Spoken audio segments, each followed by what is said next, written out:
Hello, everyone, and welcome to another episode of the Curious Mind podcast. And today we do something slightly different. Usually, I discuss a topic, or I have a guest that I rather interview, or we discuss a book. And today I will be the interviewee.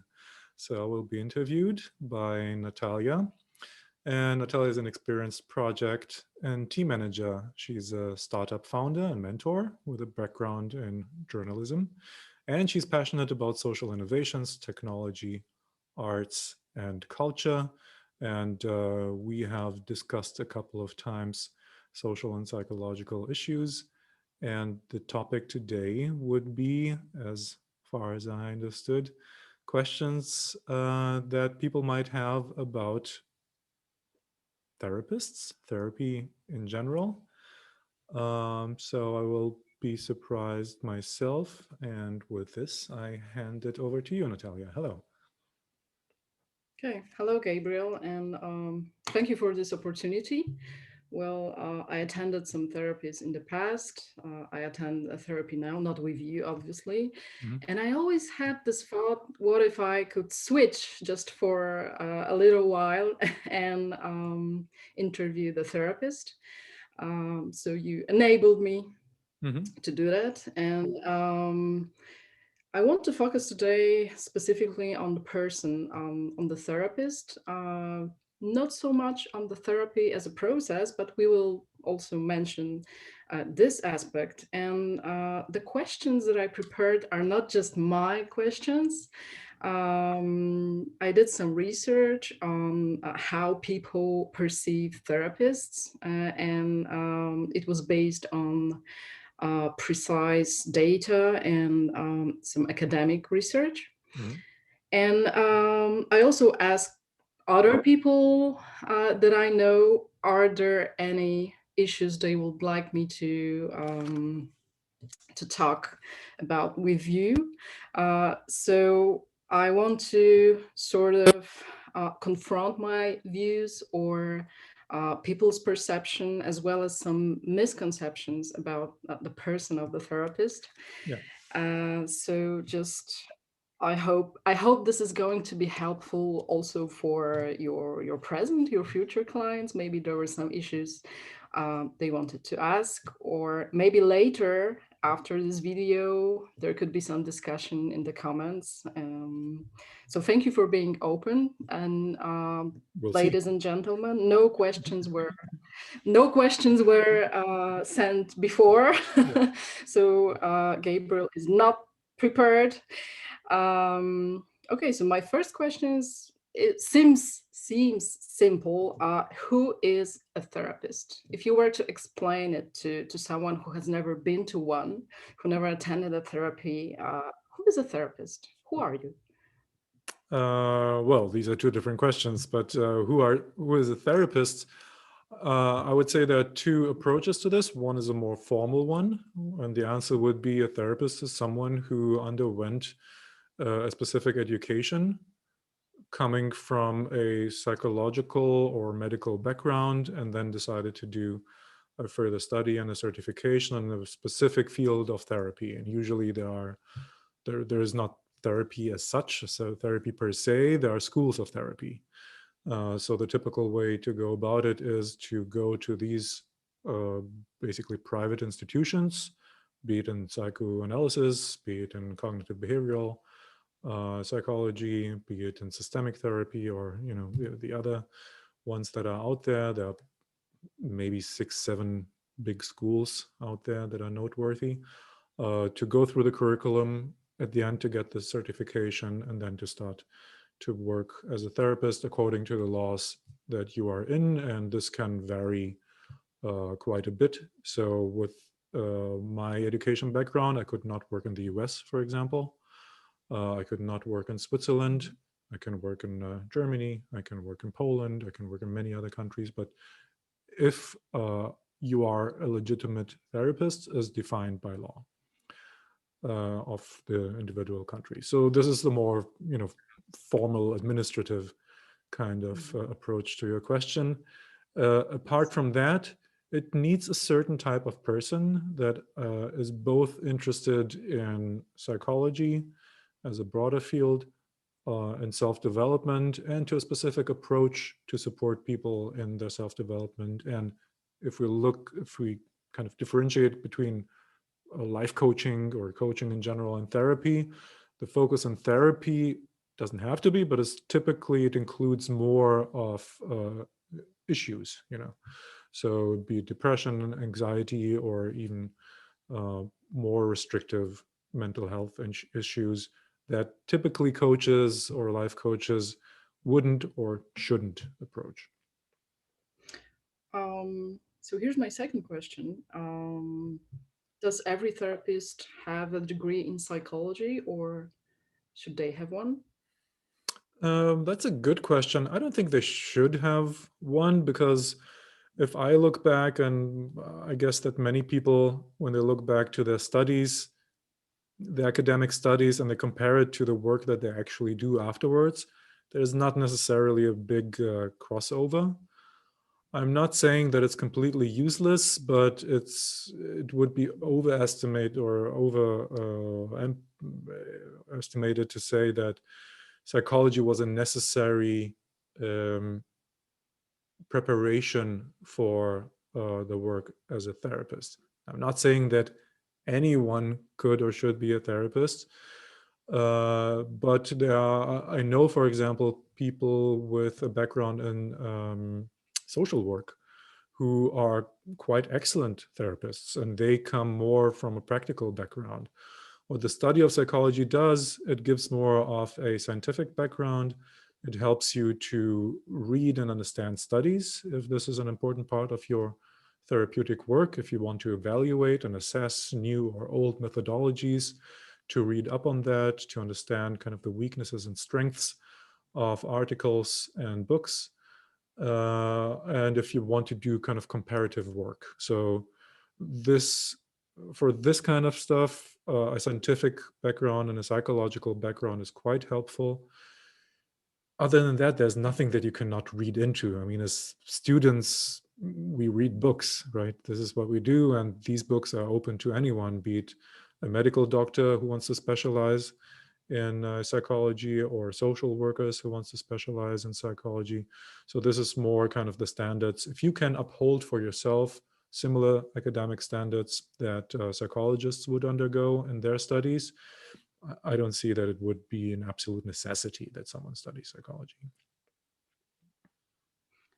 You mentioned that therapists deal with probably more serious issues than coaches. Mhm. And there's a certain stereotype, as I heard, that you go to a therapist when you have a really serious problem, when there's something wrong in your life. And my question is, can I benefit from seeing a therapist if there's nothing terrible happening in my life?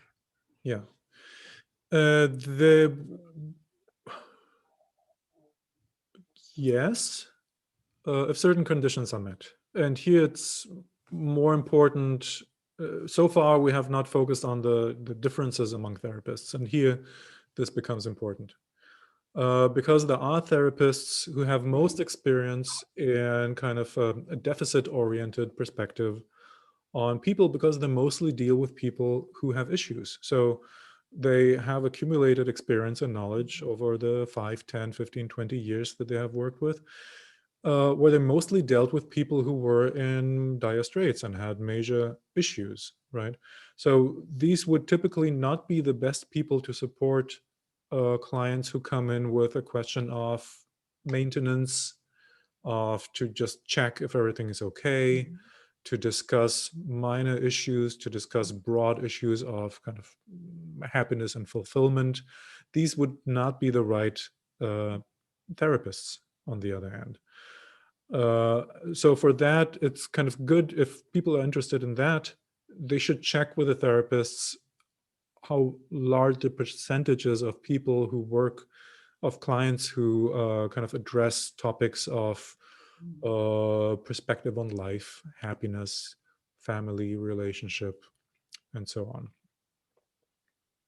If that is the case, I think people can Okay, so absolutely are benefit. there And to expand on that, I uh-huh. think that even they are better equipped than life coaches and coaches if it's about these questions, because through the experience and through the work, the mixed work with people with graver issues and lesser issues, I would say that therapists gain an understanding of the mind that is deeper and more rich, so that when we discuss topics, even if they're not the heaviest and not, dealing with the gravest issues, we would still benefit, we as therapists would still benefit from our accumulated knowledge that we have from all kinds of clientele and all kinds of life. Whereas if we would speak with a coach, a life coach or a coach, my general assumption would be that they have not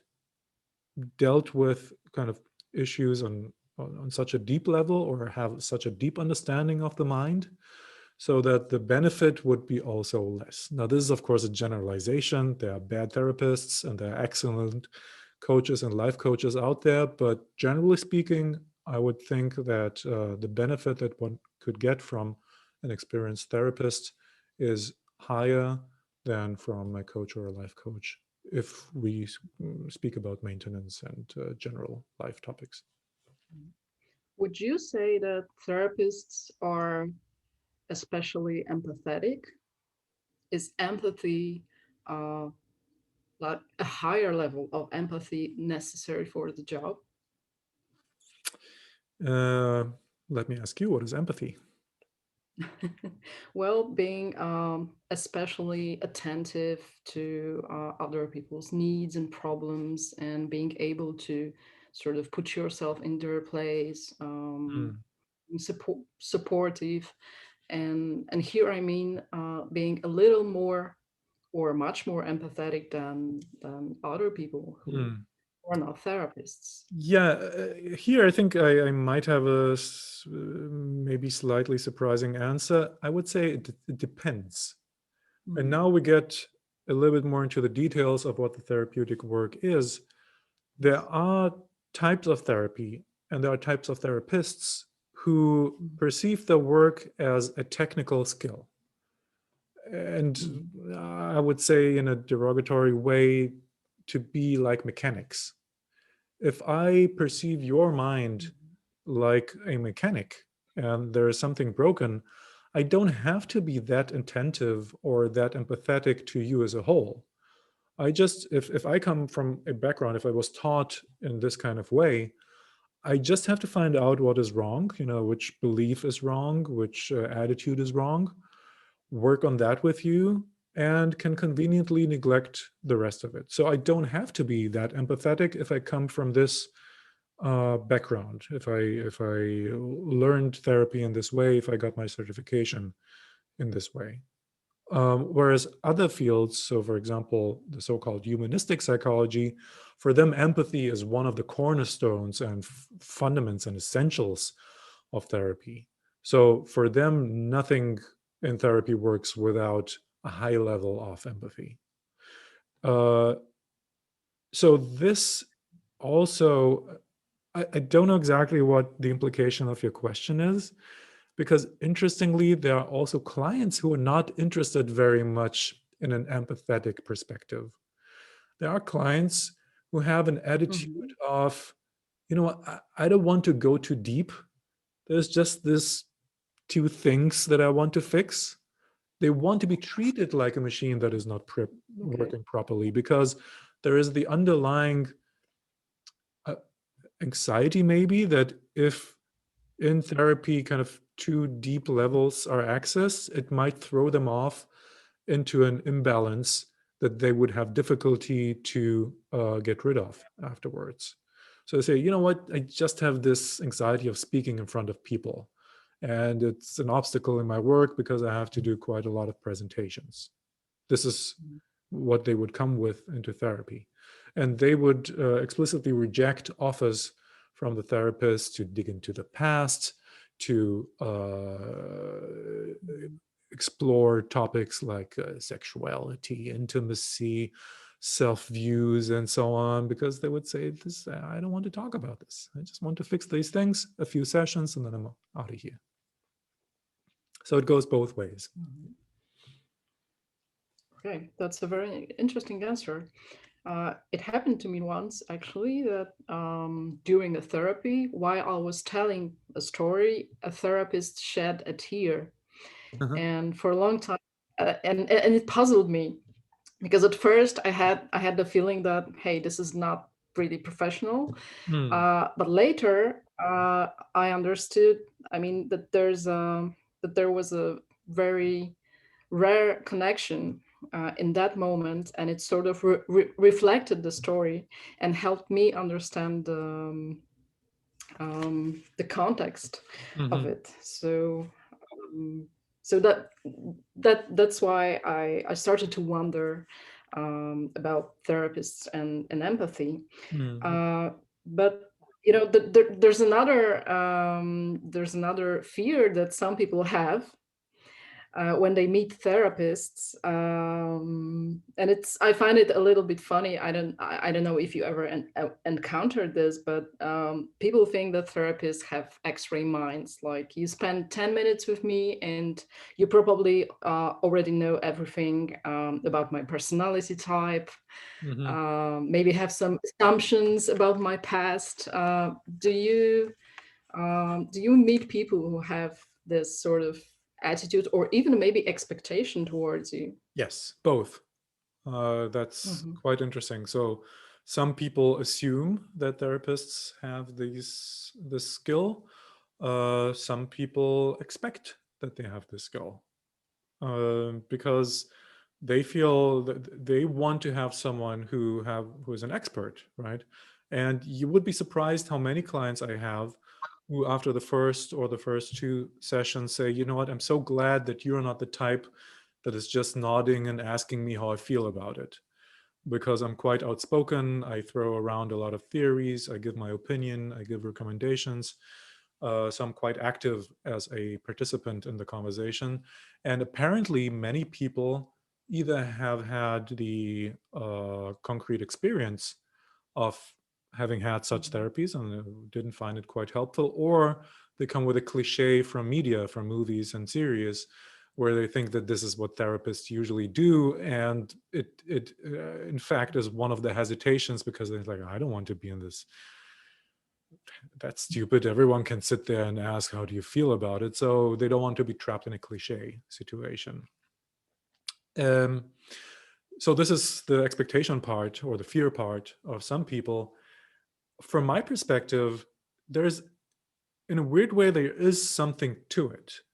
And there is something to it that not that I can read minds, nobody can read minds, but I can recognize structures and stories. And with time, it's just normal that, you know, the issues or the stories that people have are not entirely creative, not in 100% of the cases. We'll live in a certain environment, in a certain social structure, and a certain work environment. People still have families, people still have kids. So it's not surprising that there are repeating issues, right? And that those issues are not just random and everyone has completely different set of problems. So certain things repeat themselves. And because of that, sometimes I can anticipate how the story continues, and sometimes I can say something that the clients have not said, but just assume from the way that the story was told that it fits into a large and culturally shared narrative of how problems roll out. So, for example, we both live in Poland. It's within Europe. It's a fairly traditional country, I might say, with fairly traditional gender roles. Still, it's changing, especially in Warsaw, in the capital where we live. But in certain parts of society and certain parts of the country, it's still quite conservative, which means that men have a certain role in the relationship, in the family, and women have a certain role, right? And it's quite typical that the partner who stays home, and here really doesn't matter much if it's the man or the woman, because I encountered the same when the woman was working and the man was staying at home with the children. The one who is staying at home typically has the feeling of being underappreciated, right? It's not that every day the working partner, and typically the man, still comes home and is overjoyous because the dishes are washed and the children are fed. It's something that gets forgotten in most cases, unfortunately, which creates a systemic underappreciation and a dissatisfaction and frustration for the partner who stays at home. And so when Mhm. a couple comes in this constellation, right? And I do about 30, 40, 50% sometimes of my work is couple therapy. So if a couple comes and they have children and one of the partners, say typically the woman, stays at home, I already have a certain set of expectations for how this constellation is playing out. Or at least I have the question, how do they deal with the often enough structural problem that the one who's going to work to a company, earning money, is rewarded by society and by the structures that we have been accustomed to, has more self-esteem and more feeling of agency, and the one who's staying at home usually feels trapped and not so happy, for sure, after a couple of years. How do they deal with that? And because of the experience with such constellations, it doesn't surprise me when the story is narrated in a certain way to come up with other pieces of the puzzle and to ask questions that sometimes hit quite home and might surprise, the clients, because they say, "Oh, we have not talked about this. How does he know?" It's not mind reading, it's Mhm. experience. That's what it is. Okay. And there's a question that many people I talked to wanted me to ask you. Mhm. um, does it happen to you? And what do you do if it does? If you simply don't like your client as a Um, person, I mean, if there's something about him that really makes you nervous or anxious. mhm. There is okay, so luckily it doesn't happen. It doesn't happen, or in very rare occasions. First of all, why doesn't it happen? When I work, I get into a professional mode. Mhm. Uh, and as a psychologist, I'm interested in the mind. I'm not interested in how people look like, if they have a resting bitch face, if they are not really sympathetic, if they are boring, and so on. For me, these are expressions of a mind and a mindset. And this is what I'm doing. I'm working on the mind. I'm working on what clients want to work on with me. So, from that perspective, I'm always interested in the mind. Uh, Mhm. if we have the exceptions where I don't like clients, so to say, the question is why? And mostly this is the case Mhm. when they behave in a way that questions the commitment to the therapeutic context, which means they don't respect Mhm. my time, or they are difficult with payments. I have to remind them, Mhm. or they don't do it for a week, or they ask, I don't know, post factum after the sessions, they ask if we can reduce the price and so on. And this then is a characteristic that makes me seriously doubt if the process in the therapy would work well, because there are aspects where they some of them do that, sabotage the therapeutic process in the fundaments, which is time and payment. This is what distinguishes therapy from a intimate conversation with a friend. I need to have those markers in order to have a professional distance to the client. I, and I'm quite good at this. When I talk with friends, I'm not a psychologist. I completely switch that off. I'm a friend, or I'm Mhm. an acquaintance or something, and I don't really care.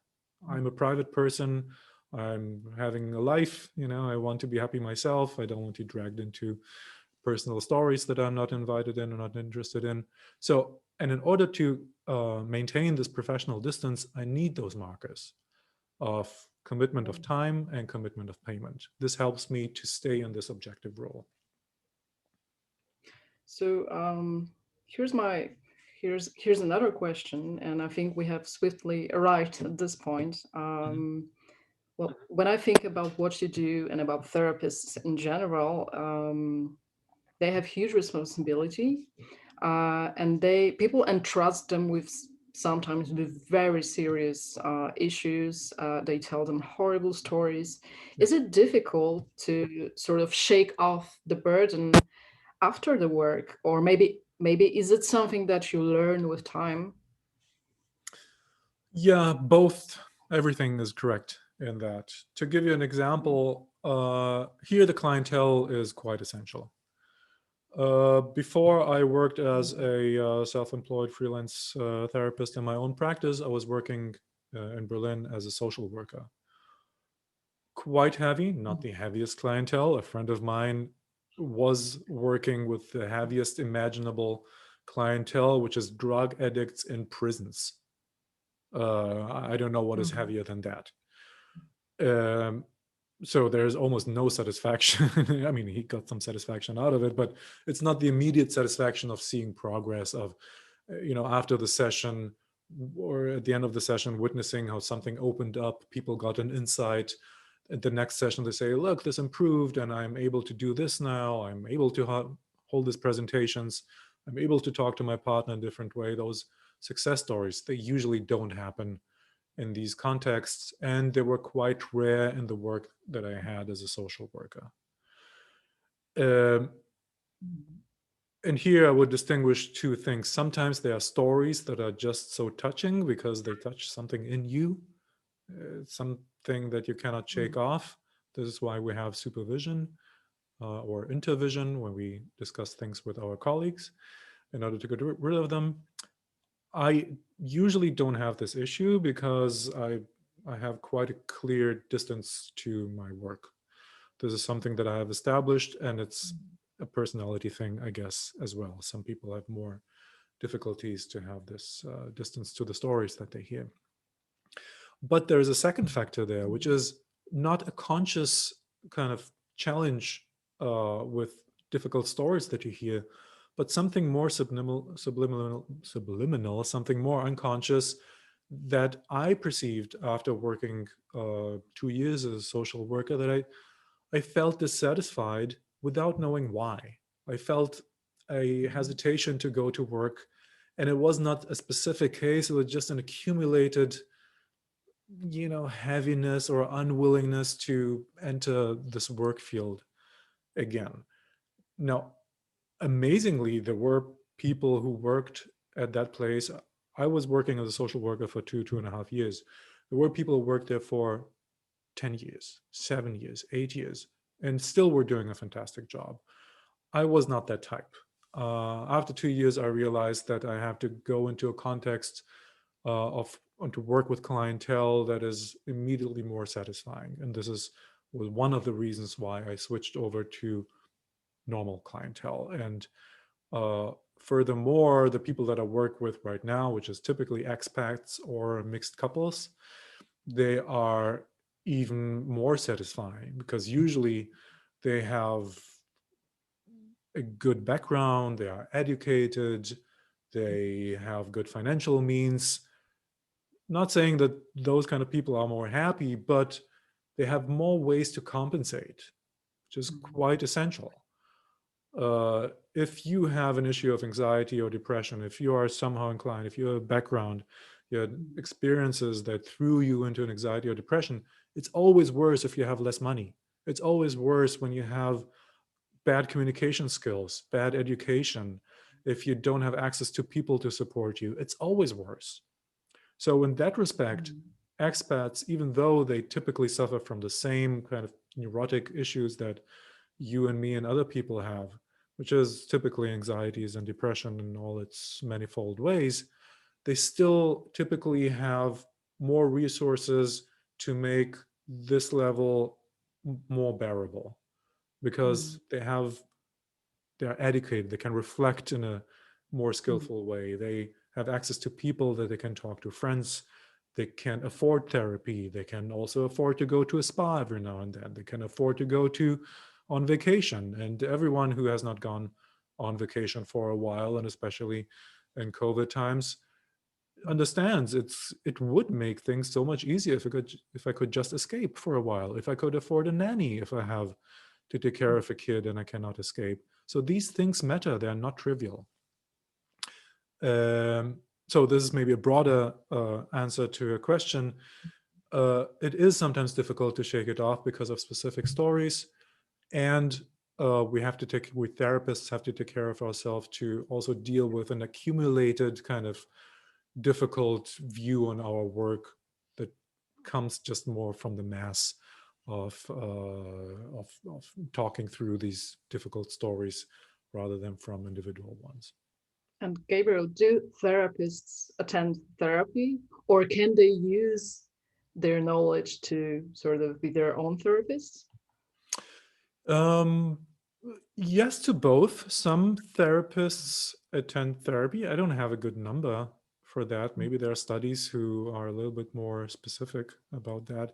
Personally, I know therapists who went through therapy. And there are certain, especially the older psychoanalytic or depth psychology kinds of education, therapy education, require you to do a therapy before you become a therapist. Um, Most modern therapies don't require that necessarily.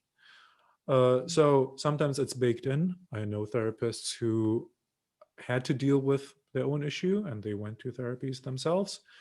But also, of course, with time, with experience, we also learn, and through the application of our skills with clients, we know how to deal with ourselves better. It doesn't mean that we can solve everything, but issues that other people would need to go to therapy to can be compensated, I think, by skillful therapists on their own. Again, not everything, but a lot of the things we